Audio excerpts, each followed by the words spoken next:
Previously on the Adventure Zone. You steal Shade Tree for me, and I'm out of your hair for good. And as you are trying to rouse Leo back to life, a beam of light shoots out of the tip of the antenna, and as it does so, you wake up. And she pulls out this dark blue book. You can't really tell what it says. I'm scared of what they might find out. I'm scared of war between our worlds. You are through the rift, and now you're standing in front of this barbed wire fence surrounding the Green Bank telescope. Like, you can read the emotion on this Bigfoot's face. It is frustrated. And then it looks over and it sees you and it smiles. And then this figure looks up at you and she just has these bright orange glowing eyes.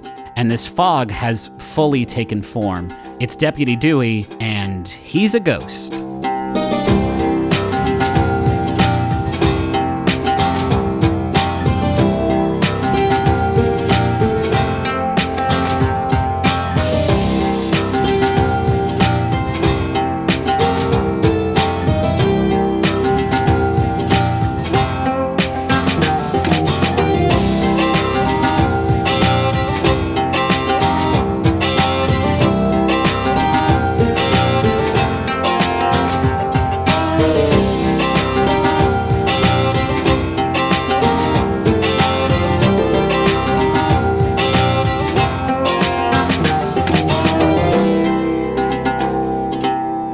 Okay, so we ended the last episode, which we recorded 6 Gregorian weeks ago. If we were in middle school, we would have gotten 2 report cards in the time that it's taken us to record this next episode. At the end of that episode, though, you all were kind of all over the place, and I would like to sort of jump forward in time just a little bit and pull everyone together, because there's a lot of shit that has happened in the last 2 episodes that we kind of need to reflect in a scene. So if you will allow me, it is, let's say, the day after all of this mostly bad stuff went down, and the 3 of you, along with Mama and Hollis and Keith and Megan, Detective Megan, are all sitting in a conference room at the sheriff's office. And Sheriff Owens walks in. He's got a bag of Jolly Pirate donuts, which have franchised out into Kepler, I'm guessing. You have to assume. You have to assume. I'm making that canon because I wish they would franchise out to Texas. Boy, howdy, do I miss those donuts. And he's got like a drink carrier full of coffees, and he's like, everyone good? I brought some vittles to help perk you up. I know I brought you here pretty early this morning. Anybody know anything about acupressure on the feet? Because I had to walk all the way from that damn telescope. Nobody would pick me up hitchhiking. I could see if anyone here wants to rub feet, but I offered coffee, so that's different. Yeah, blueberry? Any blueberry? This is my favorite. Oh, you know I got blueberry. This whole bag is full of blueberries. Blueberry coffee? Yeah. Get a fritter? Yeah, I got 2 fritters. One for me and one for my new warrior friend, Duck Newton, I guess. It's nice because you get it free. It's the baker's dozen. So you get the fritter for free.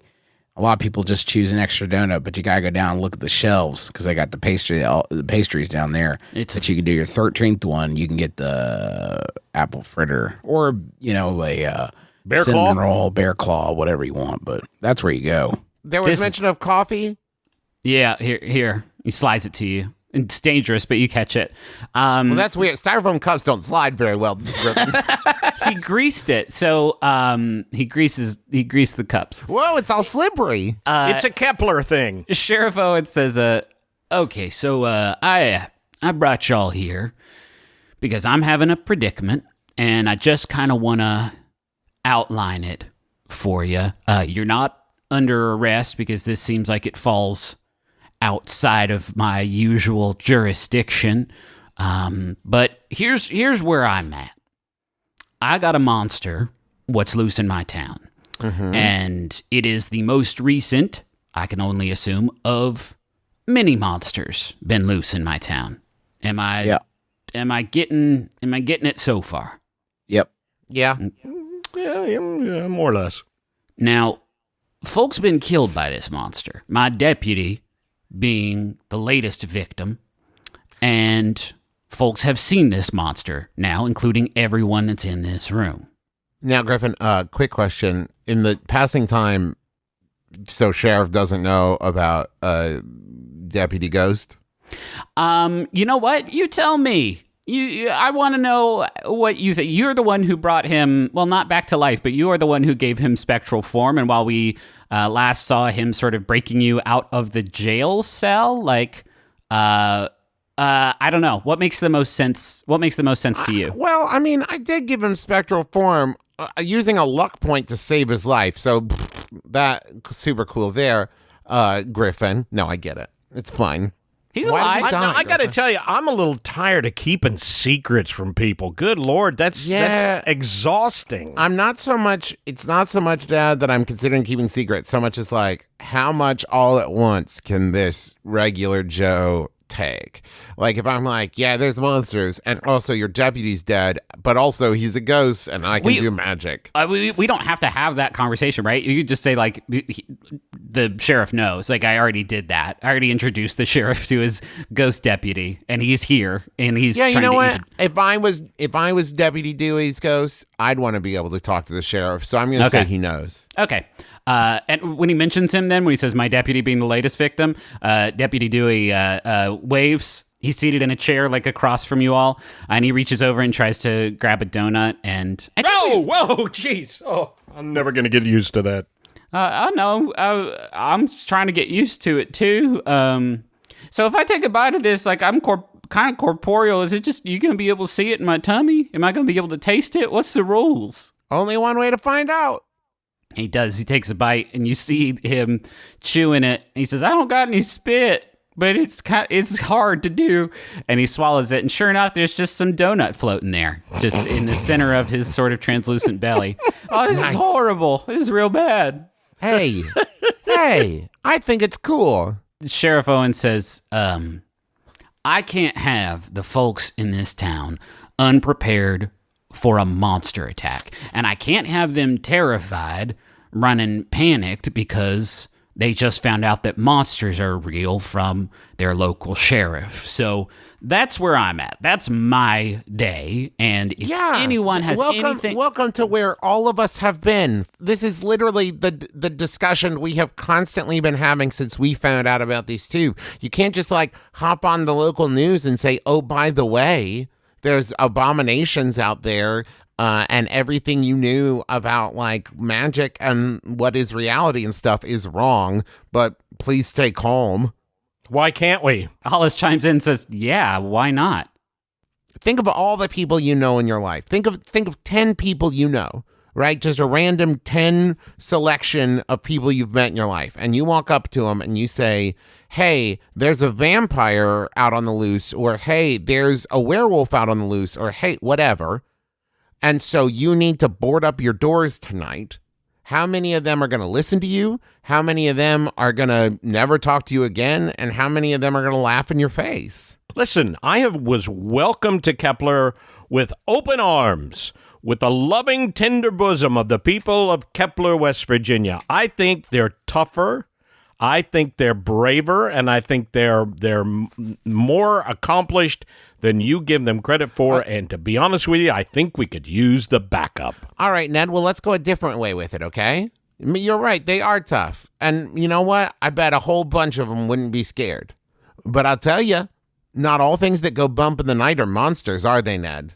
Do you really want the citizens of Kepler taking up arms with itchy trigger fingers because they're looking for monsters out there? But Sheriff Owen says, now hold on, what do you mean by that, Aubrey? What I mean is just like us. People are good, people are bad. You can't say that just because there have been a couple things that have attacked out there that all of them are looking to harm us. I'm just saying that maybe arming the citizens against, I don't know, anything that twitches or looks at them wrong might not be a good way to go. Because pretty soon, people will start seeing monsters in the faces of their friends. Hollis stands up and says, well, Aubrey, I don't see why you get to make that call for everyone. Sheriff, listen, I know we don't see eye to eye. I know we've done lots of stunts that have left you quite flummoxed. But Literal stunts? so many stunts. But my people are ready to die to find this thing that killed our friends and put it down. And these folks, and Hollis, they gesture to you. They say, these folks have been dropping the ball for too long. And Excuse me? Whoa! Mama kind of clears her throat when they say that, and Hollis says, let us do our thing. Lend us some help, Sheriff Owens. We can protect this town from whatever threatens it without everyone else finding out. Let us do our thing. What is your thing, you punk? Hollis is not even giving you the time of What are day. your qualifications? What do you think you're going to do that we haven't done? This is actually, point of order, our thing. So how about you let us do our thing and you go out and hit some ramps or whatever? Are you trying to convince? Are you just fighting? Are we just having an No, I'm argument? just fucking pissed off at this point. Okay. I want to know what Duck thinks. You know, I don't believe that a room full of people can keep a secret, frankly. I mean, I think we're probably past the point of this conversation. I mean, you got Hollis, their crew, Sheriff, his crew, Ghost. There's a Ghost now. I prefer Spectre. I know we're just still working on it, but the terminology I prefer is Spectre. All right. I can respect that. You can respect her that. That's a little Spectre joke. Very little. You know, I think this decision's been made for us, and I don't want a bunch of random people out there, you know, taking swings at Bigfoot with a special axe they made to kill Bigfoot. You know how the people at Kepler are. They love to make signature weapons. Sheriff Owen says, I think it's a little bit late for that, and gestures over to Keith and Hollis. Yeah. Yeah. You know, it's funny. A few months back, I would have laughed this off and said, hey, let the tough guys handle it. Honestly, though, I'm just a dude that knows a lot about plants. Currently, I have a helmet and a skateboard, and that's about it. So I don't know. I don't know that I'm more qualified than anybody else to be out there fighting what goes bump in the night, you know? Sheriff Owen sighs and he says, all right, listen, I'm gonna let y'all go. I need time to think about this, but if this thing comes back and more people get hurt or worse because I didn't make some sort of proclamation, then that's gonna be on me for the rest of my life. So I need to make a decision on what the best course of action is here, because I was not trained for this, and I'm sure y'all are going to be hearing from me real soon. And with that, he walks out of the conference room, and Hollis and Keith, I think Hollis actually just kind of sneers, especially at you, Aubrey, and Hollis walks out of the room, and Keith stands up and says, I know Hollis is coming off a little bit gruff. I know I have in the past too. We're just trying to do what's right and get some justice for the folks we lost. So, no hard feelings. Fuck off. And Keith kind of looks down and sighs and walks out of the room. Listen, the proverbial cat's out of the bag, and I don't think there's anything we're going to be able to do to keep Hollis and their crew from trying a little vigilante justice. And far as I can see, we got one way out of this. And Mama says, "What's that, Duck? What are you thinking in that noggin of yours?" I think we find this thing first and we put it in the ground.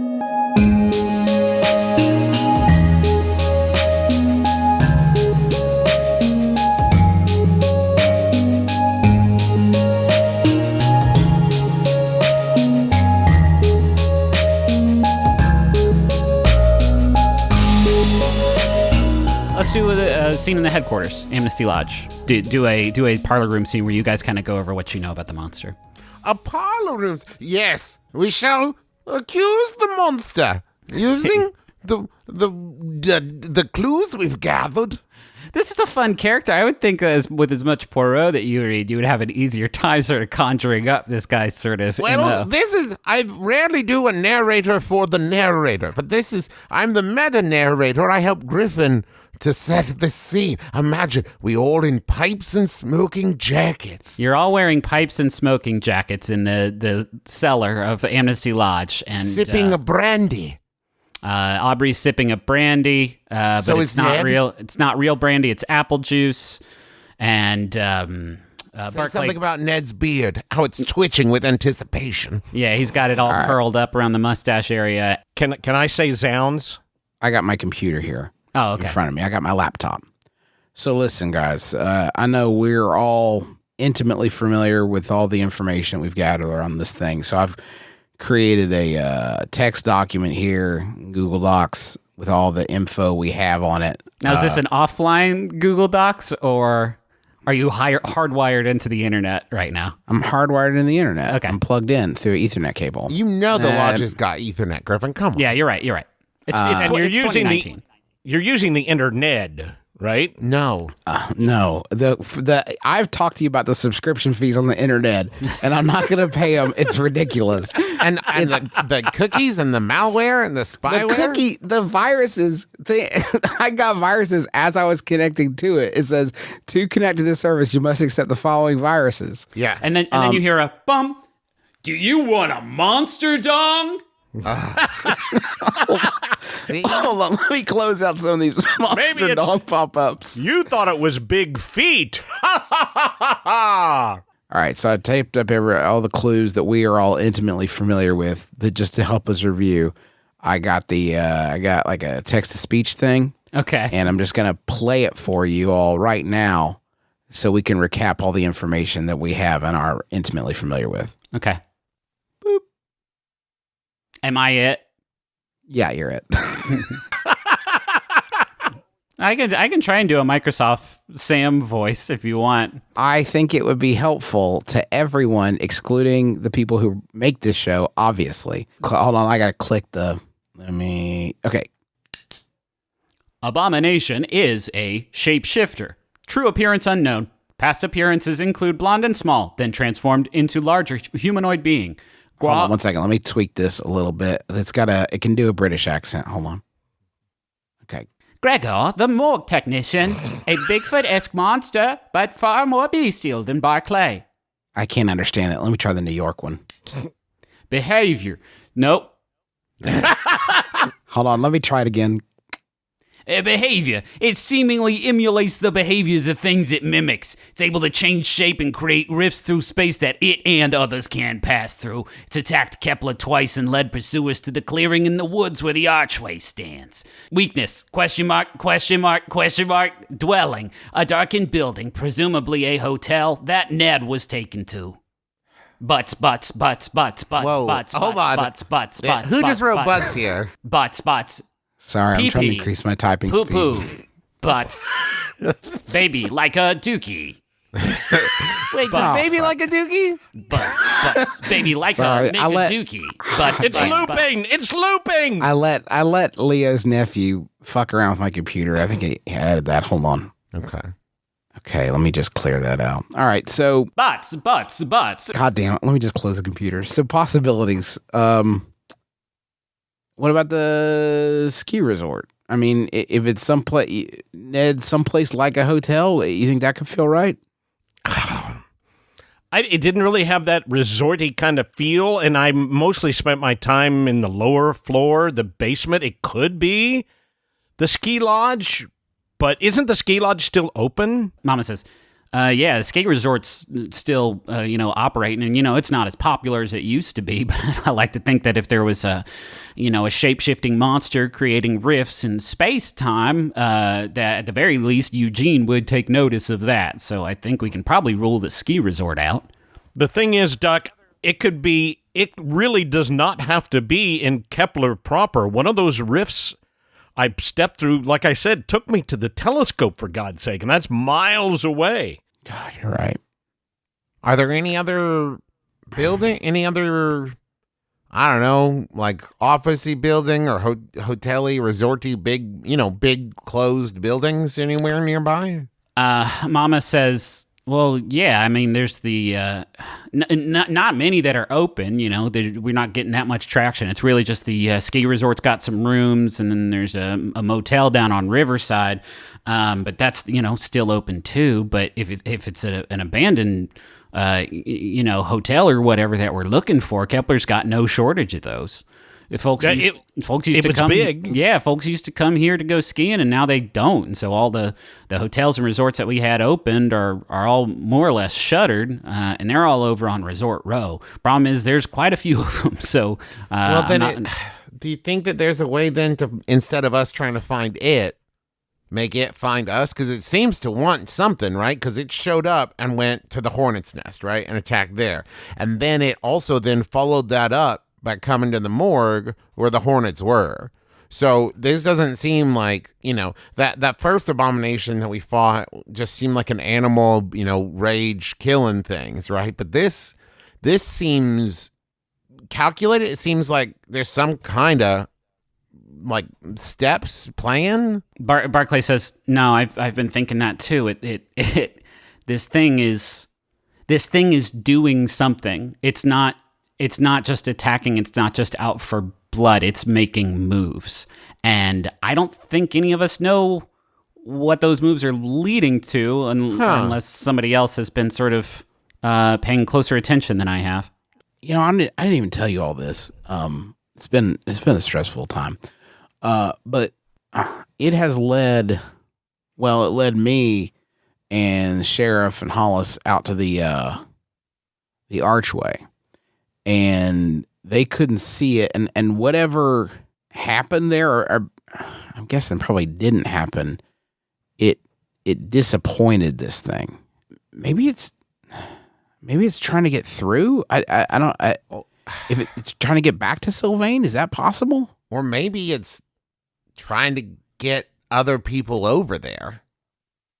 Because it led. It's not like it didn't know where the gate was. It led you there, right? And it just seems like between getting the Hornets, who are basically a gang, and the police involved, it seemed like it was kind of making sure it was getting people involved who would get riled up and want revenge. Mama seems shook by that. She says, Yeah. Y'all realize that's the nightmare scenario if that happens? Yeah. You think it's trying to start a fight? Yeah. I think it might be trying to, I don't know, destroy whatever, the anonymity, the peace that comes with it between Earth and Sylvain. Because if you think about, it's taken forms of things we know to make these attacks. It's setting us up. Mama says, this is obviously, I think we're in uncharted waters. We need to cross-reference this with what we've seen in the past. Ned, would you be a dear and go fetch the laptop off my desk from upstairs? Oh, certainly. Yes, let me go to your office to get the laptop. I'll be right back. It may take me a little while because I might have to make a restroom stop, but I will go to your office, which I assume is unlocked. I mean, not that it makes a difference, but it's unlocked, right? Hey, Ned. Yes. Why are you being so weird? I just asked you. Not weird. No, not being weird. No, not weird. Just I'm excited. The hunt. We're in the hunt. I'll be right back. And apparently, even though Ned has a rich history of stealing things, this is the first time he's ever had to lie about it. Fucking prom night jitters. Yeah. Well, he hasn't stolen anything in a long time, and he's worried. Hi, it's me, the meta narrator again, trying to explain Dad's weird choices. It's me trying to explain Dad's weird choices. I like it. While Ned is gone, Barclay has a whiteboard that he's trying to draw things, and he points to the words Green Bank Telescope, and he's trying to connect where all these rifts go, and he says, now I get why it would be have a riff behind the Hornet's Nest because it started some stuff there, and I get why it has one behind Amnesty Lodge because that's where it led people. Why is it going to the Green Bank Telescope? What is it? What could it possibly want there? I have a thought. Maybe it's trying to start a war between us and aliens. Yeah. That's the music that kicks in whenever one of us solves the mystery, and now we're really in the thick of it. Barclay and Mom are just kind of staring at you. Okay. It could be that. We'll put that down as A. Yeah. You're not. Are you writing it Yep. up there? Yeah, I'll write it. With He writes. aliens. Barclay takes it and writes A:aliens ? And then in parentheses, I don't know why Duck got on aliens. And then in parentheses, But B. How about B? he writes B. And it's a government facility, right? Like, Yeah. I'm saying, if you wanted to start a war. This is getting a little Mars Attacks for my tastes. I tend to deal with Duck sort said of the aliens. I didn't say Yeah, aliens. I know he said aliens. I'm dealing with local like werewolves and stuff. I can't start talking about aliens starting a war with the But government. I didn't say aliens. I want to make it clear. I want it on the record. Right next to B, Aubrey didn't say aliens. Duck said All right. aliens. He writes that in parentheses. Let's jump upstairs with Ned. Ned, you make it to Mama's office. The door's unlocked. Okay. Ned walks in and gives the room a once-over. He doesn't even really know what this sculpture looks like, does he? But you were shown a picture of it, right? It's a wooden sculpture of Like a tree. with a figure sitting under it. It's called Shade Tree. By Madeline Cobb. I remember that. Right. Which is Mama's real name. Yeah, you don't see it. Like it's not sitting on the, it's not sitting on a shelf somewhere. It is not anywhere obvious. Also worth noting, the laptop is not on her desk. It is not sitting on top of her desk, which is what she said it was. Was she just trying to get rid of Ned? Why did I ask that in Ned's voice? Wait, did Ned just say that out loud? Was she trying to get rid of Ned? Ned's sad. Then I think it's time for Ned to investigate a mystery. I almost think this would be a read a bad situation, if anything, or possibly your burglar crooked thing, if you're looking to... I want to search the room, so whatever move is that one. Okay, if you want to search the room, I think read a bad situation might be better.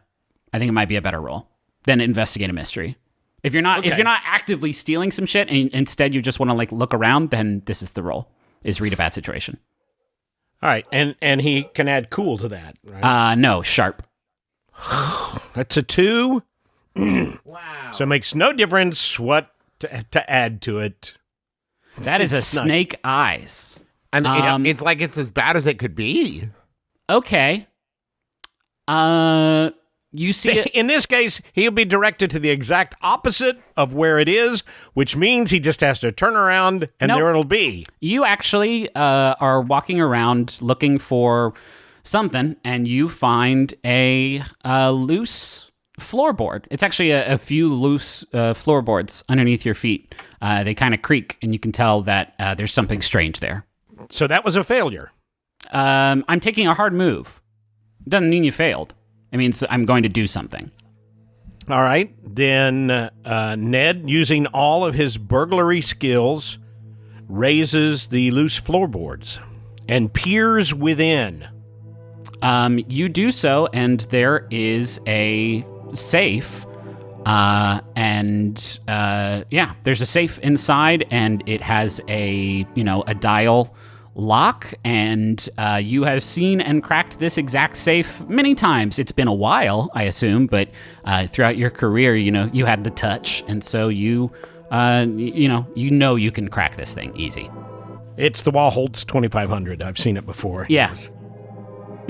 This is what Yul Brynner kept his black shirt from Magnificent Seven in when I stole that. Yeah, sure. Does Ned only steal things from famous people that Dad's a fan of? He's a fan. It's He's weirdly, a fan of Mel. yeah. What do you do? So he opens the safe. Yeah, you can do it with your eyes closed. You open it, and there it is. You're looking at it from the top down, but You reach down and carefully remove Shade Tree, and it is as like exquisitely carved as Boyd sort of described. It is like the figure laying under the tree is so detailed, and the tree itself, like the gnarled bark and the gnarled barkley of the tree and the grass that the figure is laying in, like it's all so beautifully detailed, and you're kind of like mesmerized by how beautiful it is, and so much so that you don't notice Danny walk into the room. And Danny says, Ned, what's going on? Well, I thought there was a laptop underneath this stupid sculpture, so I'm looking for Mama's laptop. Send me up here to get the laptop. And so I thought, well, where else to put it but in a safe, because you want to keep all your secrets safe and you don't want anybody to hack it and steal your stuff. So this sculpture was in there, and I was trying to look underneath it to see if the laptop was in there. So you came in here to find a laptop, and you ended up cracking Mama's safe, thinking that would be where. Why wouldn't Mama come get the laptop if it was that precious to her? Well, she sent me up to get it. She said, Ned, go up to my study and get the laptop. So I was hoping maybe you'd give me the same benefit of the doubt that, I gave you when the sheriff thought you had snuffed a bunch of guys down at the Hornet's Nest. Is this a move? You trying to manipulate someone? Yes, I am. It seems that is what you are saying is what this action is. It seems like if you're trying to keep her from, I am trying to manipulate her. Okay. Yes. Roll plus charm. That is a 7 and charm 1. So that's an 8. Okay. They will do it, but only if you do something for them right now to show that you mean it. Gosh, I don't know how you would show that you aren't going to rat Danny out to, the sheriff. And that's what it is. She says, okay, that's kind of weird. Hey, I know you got called down to the sheriff's office to, I guess clue him in on some of the stuff that we do around here, or rather, I guess you guys do around here. You didn't happen to tell him about me, did you? Danny, I believe in you. I would never betray a friend. I consider us friends. We're friends, right? Yes, of course we are. And I would never betray a friend, a stalwart of mine, a companion. We are united. We are colleagues in this battle against evil. And I know that you would never betray me. So, of course, I did not betray you, my good and faithful friend. You're being super weird today, she says. And I am always super weird, Danny. Do you not know me at all? Fair. And she walks out of the room, kind of backstepping, actually, looking at you sort of awkwardly and, what's the word I'm looking for? Suspiciously. Yes. Ned, what's your plan here? I guess I should ask. Are you what's your plan here? You've got the thing. You are in Mama's office, which is, you're still still inside Amnesty Lodge. You have not sort of completed the burglary in the sense that you haven't sort of absconded with this thing yet. Right, and it's not like he can walk around. I say he probably goes out the window. Okay. Because he doesn't want to be lugging this thing around. He doesn't want anybody to see him with it. I say he gives a cursory look in the safe to see if the laptop was in there. It is not. In fact, I will say with your burglary senses that you use to find this thing, even with the failed roll, that the laptop's not in this room. It's just gone. Well, that's weird. Yeah, man. So here's what I suggest. Ned is going to go out the window and take the tree immediately to Boyd, and he'll concoct some kind of story later about why he didn't come back. Maybe he, thought he saw somebody and thought they had taken the laptop, so he went in pursuit of them. That sounds good to me. I would believe that, but I'm your son. Well, you're a good son. You're a good son. So that's what Ned's going to do. At this point, Ned's been gone for a while. For everybody else who's still down in the cellar, and Mama is looking kind of concerned, and she sends Barclay upstairs to try and find him. And I'm guessing you covered your tracks, Ned. Like you closed the safe. You weren't that like shitty at this. Professional thief. Okay. Yeah. Barclay comes back downstairs and says, Ned's not anywhere. I don't see Ned anywhere. I don't see the laptop anywhere either, Mama. Are you sure you left it up in the office? And Mama, I forgot I was Mama. And Well, Mama? Oh, God, she's gone. she has a blank expression. She says, well, no, it's definitely up in the office. Where'd Ned go? Did he fall in? What's going on? And Barclay says, no, he's not. He's nowhere. So You checked all the bathrooms? we only have the one bathroom. And yeah, he wasn't in there. So, Huh. What about the one secret bathroom downstairs in the basement that he likes to use when he's really going to destroy stuff? Did you check the secret bathroom? I didn't. It's the one that says danger, hazardous chemicals on the door, but he wrote the sign. Okay. Yeah. Go check it. We'll wait. Yeah. I'll check. Yeah, I'll check it. Nope. No, he's not in there. He's not there You were either. gone for 20 minutes. I was gone for 20 minutes. There was a lock on the door. Huh. Yeah. Well, I mean, why would Ned take the laptop? Maybe he had, taxes. Tax season, Uh-huh. So, he had to balance the books. Shit, I don't know, maybe man. he was I don't getting the know. laptop and, like, saw the monster or something, and he had to go. Maybe he had to go because he saw the monster and he fled. Oh, shit. What? What if the monster created a rift and snatched him again? Shit. He's going to be pissed. He's going to be so pissed. And I'm pissed because we're about to crack this alien thing wide open with that laptop info. Should we look for Ned? I mean, I'm of course worried about Ned. Where is Ned? But should we look for Ned? Y'all keep looking around for him here. I'm sure he's like not where I don't know where he would Maybe be. he's curled up taking a nap in the walk-in freezer again. He probably just forgot and decided to take a nap in the freezer. I tell you what, why don't you all here keep looking around for him? I'm not going to waste any more time. I had a vision. I don't know if I told y'all. I think I did about Leo dying near the telescope. Barclay points to dead Leo that he's had circled on the whiteboard. Yeah, see, it's up here on the whiteboard. Yeah, excellent. You brushed up against the whiteboard and erased the aliens part. If you could just get that back up there, I'd appreciate it. And I'm gonna go talk to him. Maybe he'll have some insight. He's been at this a long time. Maybe there's something. I don't know. Maybe he can shed a little light. Okay, let's ignore aliens and telescope for a minute. At your peril. Okay. And maybe we should check. Exactly what they want. Okay. And maybe we should check with Sylvain to see if there's any kind of, I don't know, rogue person, like an agent person Yeah. that they know about or if they know anything about. I don't know. I'll go talk to Janelle. Let's try it, and then maybe you and I can poke around those. Oh my God, you okay? Let me get my. It's all this smoke. It's all this pipe smoke. Why are we doing this? It's real bad for us. And that's when they wondered why they were smoking their pipes. After that, let's go poke around those hotels, see if we can find anything. Great. And you know what? Ask Leo to come. Maybe Pigeon. We'll see if Pigeon wants to come help out. Yeah, it makes sense. More people. More people, more poking. More That's what space. I always say. More people, more poking. Poking around. We'll poke around. That is just horrible. Because we'll poke around, and if there's just two of All us. right, Duck's walking out of the room.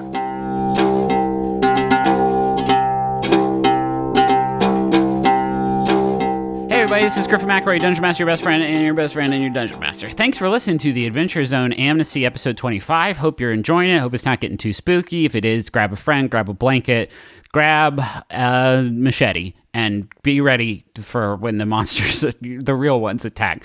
That's not true. There's no such thing. Or is there? There's not. I want to talk about some of our sponsors. Our first sponsor is Squarespace. Squarespace is cool. Squarespace is also cool. They're a website that you can use to make websites. It's a platform that you can use to turn your cool idea into a website or blog or publish content or sell products or services or whatever you want to do. They got beautiful customizable templates created by world-class designers, everything that you need to make mobile websites right out of the box. And they got domains and stuff that you can buy with over 200 extensions. It's really great. We've used it to build a few websites, and I made my personal website with it, and it was buttercream, so smooth. So right now, head to squarespace.com/adventure for a free trial, and when you're ready to launch, just use the offer code ADVENTURE to save 10% off your first purchase of a website or domain. Also, I want to tell you about Blue Apron. Blue Apron is a very good box. I'm a big fan of this box because they send you ingredients and they send you recipes, and then you use the second thing to cook the first thing into a delicious meal.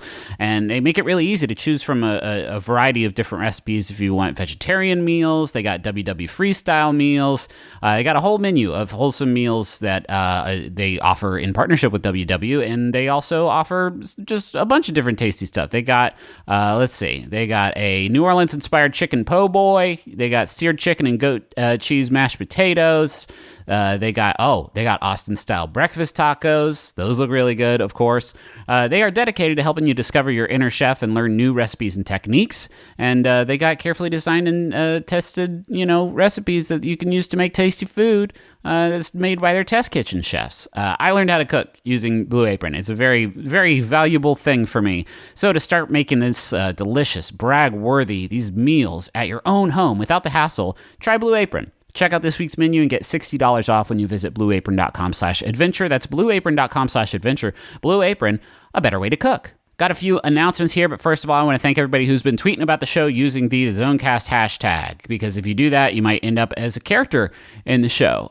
Characters like, we haven't met that character yet. Well, there's a character I named a person after, so handle that. But you could end up as a character like Eugene, who's named for Eugene Archibald on Twitter, or Keith, who's named for Keith Wellman on Twitter. Really, we just appreciate you spreading the word about the show, because that's how we've been able to grow. And this is our first episode, I think, since the Max Fun Drive, and we are so grateful for everybody who came out to support us. The support you show us year after year is truly humbling, and it really means the world that you all think so highly of the stuff that we make that you would support it in such a direct way.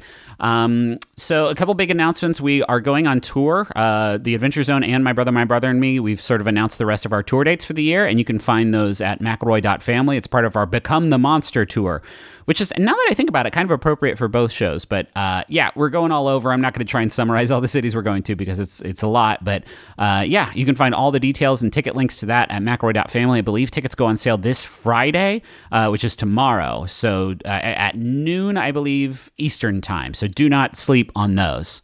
One more thing you know about are the Adventure Zone graphic novel, which you can buy the first one or pre-order the second one. Go to theadventurezonecomic.com. But also, we've made a mini-series for Marvel set in their War for the Realms, series. We did our own 5-issue run of that called Journey into Mystery, and the first issue is out now.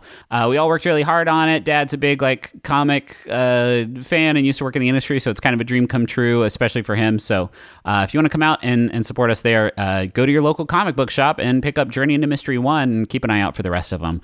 I think that is going to do it. So I'm going to let you get back to the rest of the episode. Again, because we missed last week and we pushed to this week, we are going to have another episode of the Adventure Zone Amnesty up a week from today. So that's going to be April 18th. So I'll talk to you then. Bye.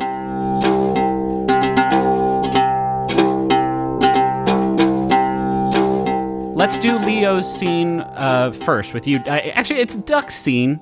Feet, Leo. Thank you. You find him at Leo's his grocery store.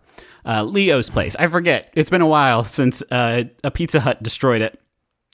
Since Big Pizza Hut came for my small business, and he's recently sort of reopened it after rebuilding it, and he has pretty much basically recreated the winning formula that made up the original Leo's grocery store.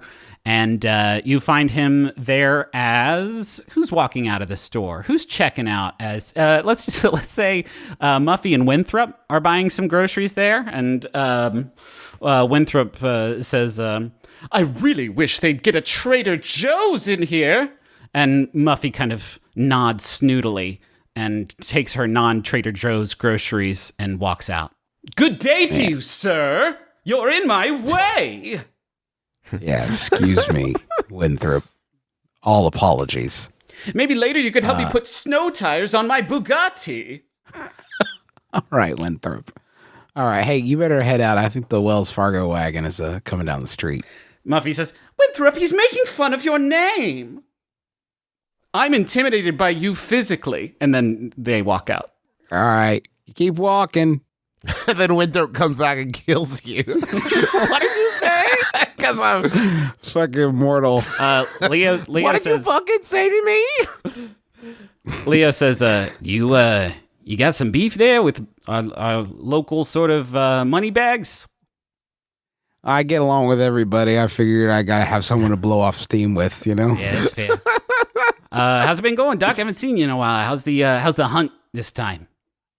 Yeah, it's a tough one. Honestly, Leo, it's I don't feel like I'm any fucking closer. I'll be honest. And this thing, it's not. A lot of these things have just been out for blood or to fuck shit up, but this one feels smarter. I had a vision, and I should have told you about it before, but honestly, I didn't want to freak you out. He looks shocked when you say that. I know. What was in your vision? Well, you were at the telescope, and you were there's not a pretty way to say it. You were dying, and I was there, so you weren't alone, which is huge. Kind of a positive there, but now this thing has been there. It made a riff or something. And traveled there, so it's got some sort of interest in the telescope. And I'll be damned if I have one single clue what it wants. He turns around and reaches up to a shelf where just like cartons of cigarettes are kept for sale, and he pulls down a pack of Camels and lights one up, and he says, funny thing, Duck. You lost your powers, obviously, when Minerva's link to us got severed, and I haven't had those powers in some time.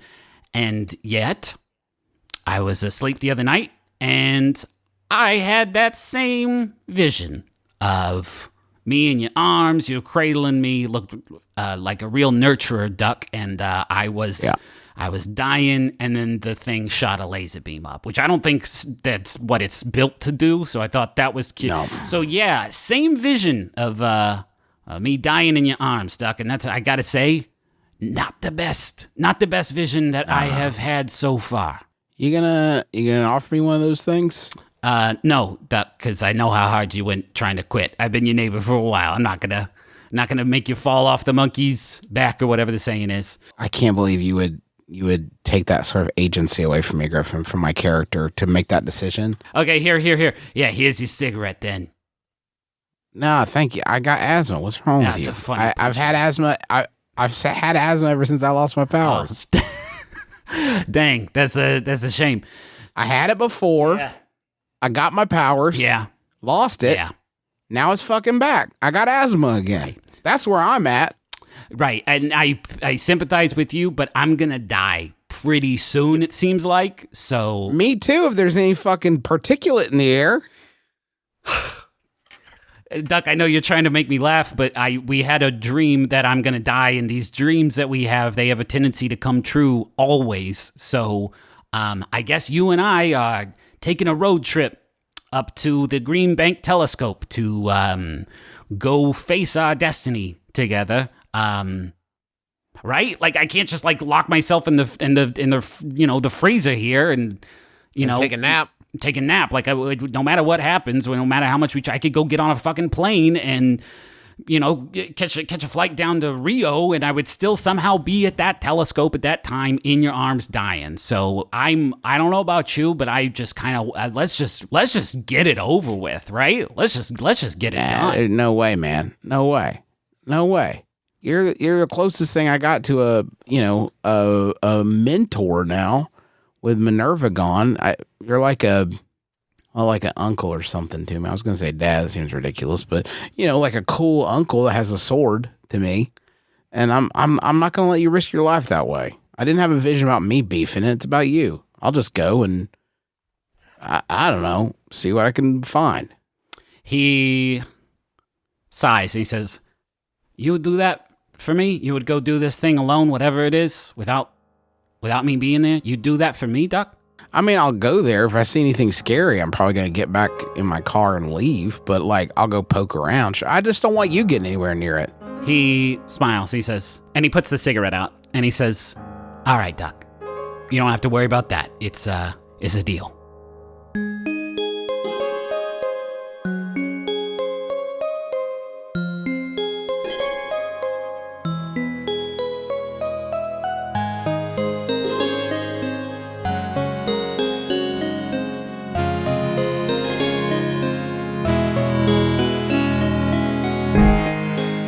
Aubrey, you're heading to Sylvain. Are you going to talk to Janelle specifically, or what other? Or did you have other? At this point, I feel like there are very few people that Aubrey either knows, let alone trusts, over in Sylvain. So okay. I feel like Janelle has been a pretty solid. Vincent connection. has been friendly enough to you. Yeah. He's requested DVDs every time you come, and I don't know if you've been delivering those. If you've been breaking his heart. Absolutely. Did he request specific shows? No, he just wanted to see some Earth movies. He likes Earth pop culture, and we don't go to Sylvain that often, so we haven't followed up on that. So I don't know if you all have a DVD, a special DVD, a special edition of The Thin Man. The Thin Man. Yeah, I think he'd really like it. Okay, it's a pretty funny mystery. He greets you at the gate. It's a classic. He greets you at the gate into the castle and says, "I'll have to check this one out. Sorry for bleating. I know that's kind okay. of rude. You're gonna love it. It's funny, but also dramatic. It's a murder mystery, but hilarious, and everybody's drunk in it all the time. Seems great. Do you want your?" And he hands you a DVD case. He says, "And here's your copy of Deuce Bigalow, Male Gigolo back. All the classics. Didn't care for this one."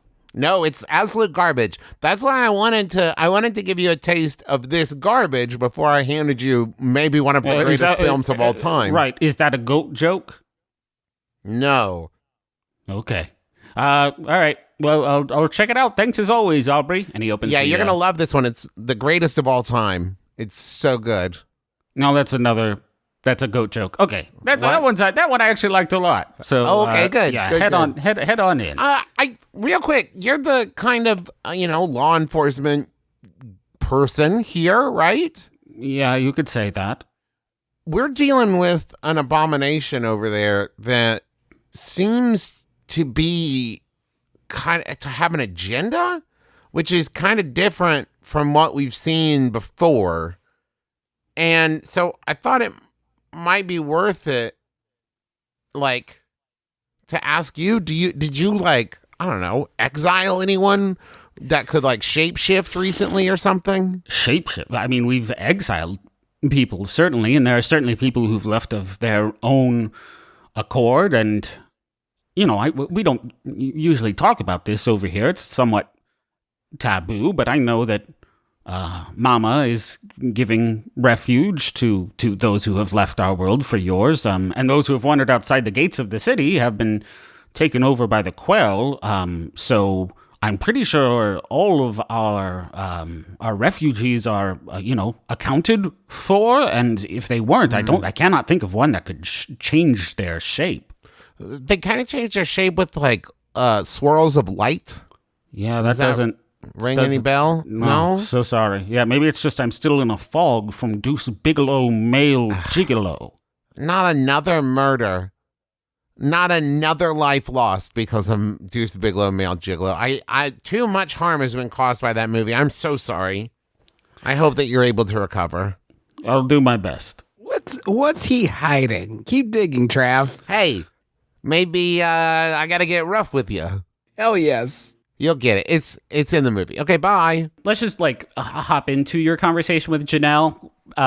No, cut the bullshit, cut the small talk. Whoa. Okay. I think, well, as always, I think she wants to know how your powers are coming.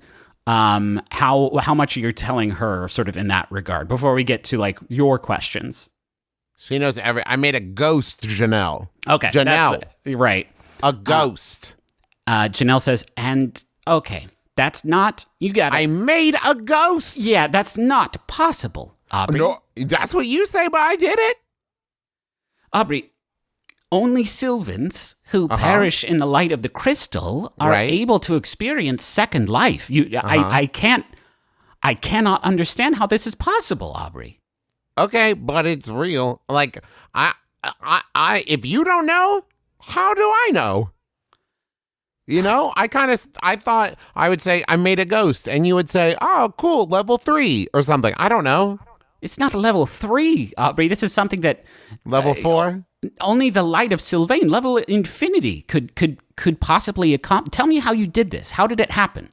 I used a luck point because I rolled really bad at first. Right. It happens to the best. So I asked the magic to save his life, and rather than save his corporeal form, I guess it saved, his spirit, his specter, excuse me.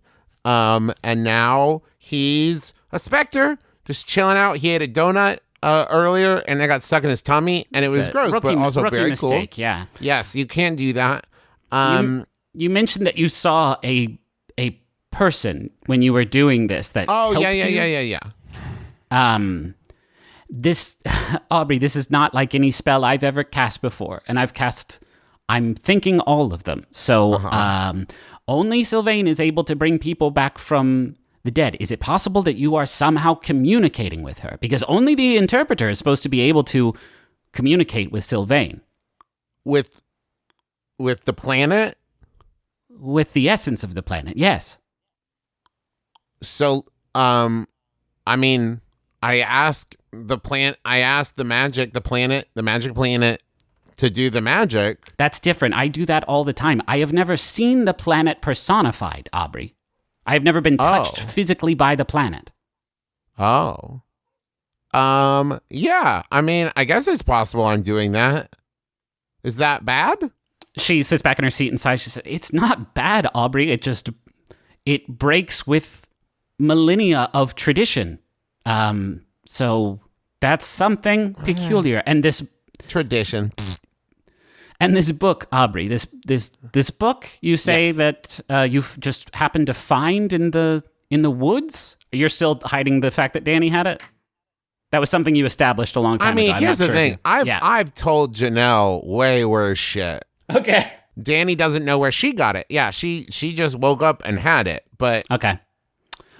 She says, I've never seen anything like this before either. She flips through it and lands on that same page that you saw with like the mountain with smoke coming off of it. And she says, this book describes a spell. Like, and it's this language. It's old Sylvan. I know some of this word means sacrifice or transaction. I can try and decipher it, but will take me. Please do, because one of those is way worse than the other one.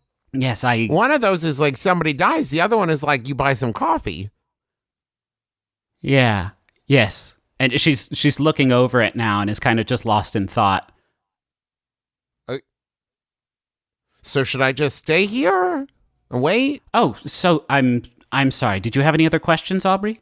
Let's see. One last one. I've been researching a fairly big spell to try to cure the brain of a friend of mine. Any advice? Anything you got? I mean, what are they suffering from? Is it lesions? Is it I think he's infected, not like physically infected, but he's kind of gone animalistic. Is it the quell? Yeah, sure, yeah. She looks back down at her book and is kind of ignoring you, and she says, yeah, if you find a solution for that one, Aubrey, you make sure to let me know. Well, shit. Oh, hey, Janelle, real quick, I'll let you get back to the book, but that's 0 for 3. How did I turn into a ghost? What is this book? How do I help my friend? I don't know. Yeah, Aubrey, I'm not going to sugarcoat your situation. I know most things, and you are outside the scope of that. So I'm going to try and look, but knowledge is not just instantly granted to you. You have to search for it. So it will take some time. Okay. Well, here's for extra credit. Okay. Shape changing with swirling light. That do anything for you? Absolutely nothing. Cool. Great. Janelle, so great catching up. Why don't you come back tomorrow, and Okay. I will let you know if I found anything. Okay, I'll see if I can, I don't know, talk to the essence of the planet anymore and let you know what she says. Mm-hmm. And she's still reading the book. Okay. Bye.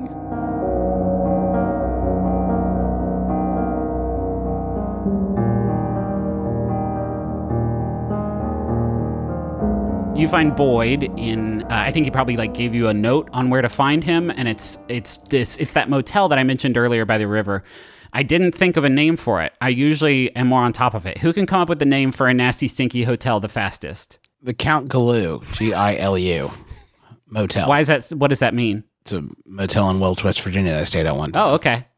It wasn't that nasty. It was nice, but it just had a wild name. Okay, well, this is the Count Galoo Motel in Kepler, and it's Count Galoo 2. It's a chain now. How about it's the Count Galoo Hotel? okay. And they didn't. It's not sanctioned by the original owners. Okay, The original There's Count ongoing Galoos. litigation. sure. Yeah. Okay, Count Galoo has been tried for war crimes, and so they don't love the name, but it's still the Count Galoo Hotel, and maybe it's nicer. Maybe it's not a shitty hotel by the river. Maybe it's a decent hotel by the river. Full of But it's hardworking not. people. And you go to Boyd's room, and he opens the door and takes a peek outside just to make sure you haven't brought anybody else to rough him up, and he welcomes you inside. And he says, Oh, shit, I didn't think of that option. oh, Damn it, I've got a sorceress and a guy with a belt sword. Shit.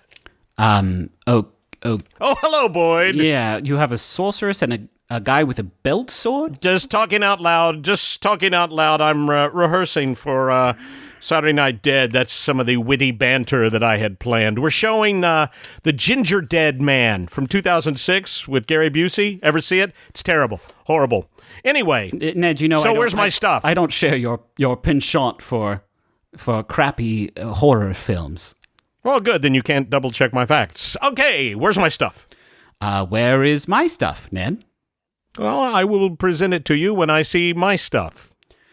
I can already tell that this is going to be very exhausting. And he sits down on the bed at the foot of it, and he says, "Why don't we do this? Why don't you show me my stuff so you can prove that you have it, and then I will show you the thing that I took from you. It's all your stuff, but I have some of it, and you show me what you brought to me, and I will show you your stuff."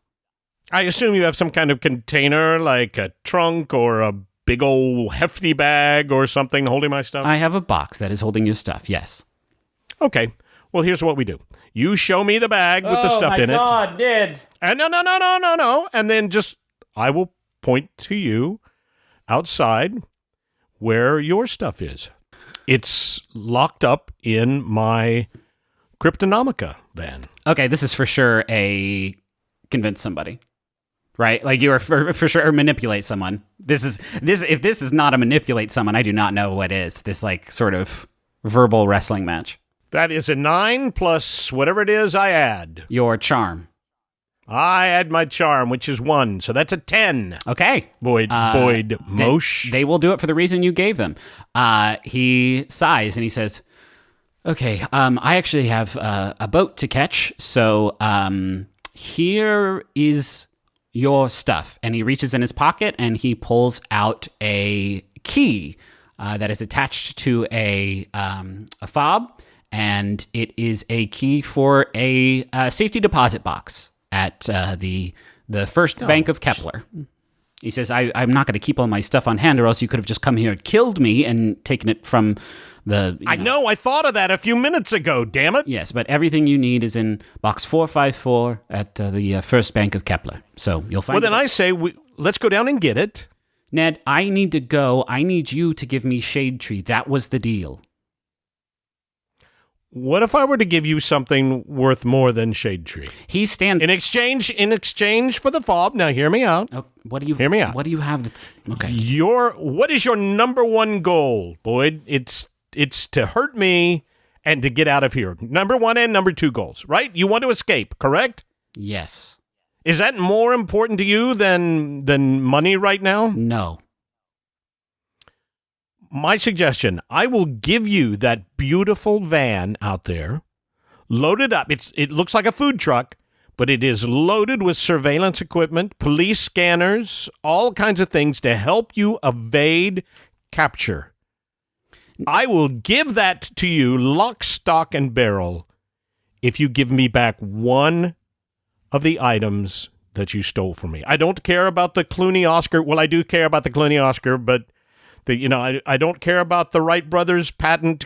I do a little bit, but if you give me back the pendant, I will give you the key to that amazing vehicle out there. Gets great gas mileage, very comfortable. Okay. First of all, I'm moving back to London, and the wheel will be on the wrong side. So that's the first problem with the plan. The second problem is that the Shade Tree is valued at a high six figures, and I'm pretty sure I could go buy my own garbage bus with that amount of money. Loaded with high-tech surveillance I don't need equipment? high-tech surveillance equipment. I need to not be caught by high-tech surveillance equipment. But no, Ned, we had a deal, and you are betraying the nature of the deal. And he stands up, and I think now you remember what a big fucking guy, Boyd. You established that he is a big, sort of fit dude, and I think he's definitely trying to sort of threaten you with his size. And he puts the key back in his pocket. He says, Ned, if you're not going to hold up your end of the deal, I'm not going to hold up mine. I think he's, standing over you, trying to be imposing. And then he starts coughing. And it's actually kind of heavy. And he pulls his hand away, and he's got a little bit of blood that he just kind of like quickly wipes off with his pants. And he says, Ned, we're at an impasse. And unless you can think of a solution, then I'm just going to take my leave with all of your things and fence them overseas. Whoa. Boyd, look at me. What is the deal with the blood and the coughing and the sick? It's not your business, Ned. It's a lung infection. I am going overseas to convalesce, if you must know, and I am eager to get away from this country that has not been especially nice to me. I just need the means to do so, Ned. If you've ever held any affection for me at all, take the key. It will unlock the box that has all of your things at the bank. Give me Shade Tree so that I can just... so I can leave, Ned. Please. All right. Ned goes out to the Crepes by Monica van and gets Shade Tree and brings it back and hands it to Boyd. I do this on one condition. Shoot. I will never, ever see or hear from you again. He takes you, he puts an arm around your shoulder, and maybe you feel like a flash of just like, this is how it was for a while. And he walks you outside and hands you the key, and he says, Ned, I can guarantee that. And he shuts the door. And then we see, as the door sort of shuts and see Ned sort of walk away, we see Boyd look down at this sort of dingy carpet. He is wearing just this calm, sort of expressionless demeanor, and then he coughs again, and there's some more blood that he looks at kind of curiously, and then he sticks a finger like in his mouth and rubs the inside of his cheek, and he just pulls out this massive like tissue that he just flings to the floor dispassionately. And then he strides over to the closet in this hotel room, and he throws the door open, and he inspects its contents thoroughly before he walks away and vanishes into a rift in the fabric of reality. And on the floor of the closet lays a body. Its neck is snapped and its eyes are vacant. It's the body of Boyd Moshe. Thank you.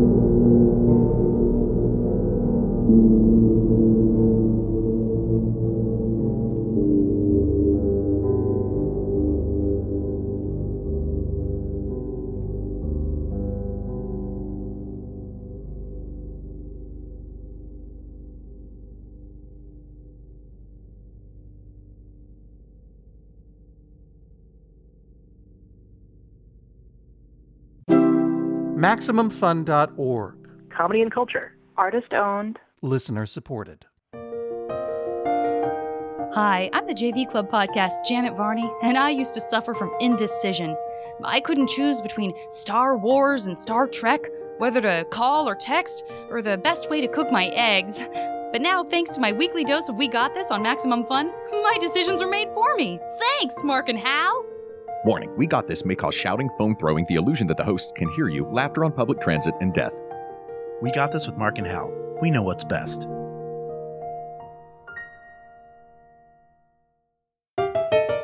Hey everybody, this is J. Keith Van Stratton, host of Go Fact Yourself, a live game show here on the Maximum Fun Network. Make sure to listen to our next episode of Go Fact Yourself with guest Kurt Brownowler. I did a show in Flagstaff, Arizona, where the venue just didn't list that the show existed. Amazing. And it is the smallest crowd that I've ever done a full hour of stand-up for. It was 3 people. Oh my God. And Sarah Schaefer. Yes, I love crafting. It's my hobby. I have a craft nook in my home. You do? I do. It has all my supplies displayed in an adorable manner. Wow.